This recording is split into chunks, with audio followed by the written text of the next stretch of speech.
సంచలనం రేపిన విజయవాడ బంగారు నగల దుకాణ దోపిడీ కేసును పోలీసులు ఛేదించారు. బంగారం దుకాణం యజమాని బంధువు సూచనతోనే దోపిడీకి పాల్పడినట్లు విజయవాడ సిపి గౌతమ్ సవాంగ్ తెలిపారు. ఘటనకు సంబంధించి 7 నిందితులను అరెస్టు చేశామన్న ఆయన నిందితుల నుంచి 4 కిలోల బంగారం, రివాల్వర్, 2 పిస్తోళ్లను స్వాధీనం చేసుకున్నామని వెల్లడించారు. 17 రౌండ్లు, 3 కత్తులు, 5 సెల్ ఫోన్లు సహా నేరానికి ఉపయోగించిన కారు స్వాధీనం చేసుకున్నామని పోలీసులు తెలిపారు. సీసీ కెమెరా దృశ్యాలు, దొరికిన మొబైల్ ఫోన్లోని కాల్ డేటా ఆధారంగా దర్యాప్తు చేశామని సవాంగ్ తెలిపారు.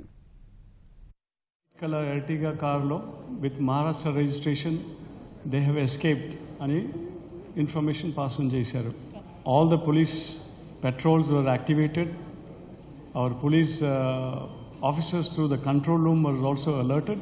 All the SPs were spoken to. Alert chesinaru, giving these details. The 2 locations lo police vehicles patrol intercept ayi vallu observe chesaru. Second location lo vallu police interception chestappudu tappichukoni munduku vellipoyinaru. Veelu they were also heading in that direction. Seeing that vehicles being stopped by the police and being checked,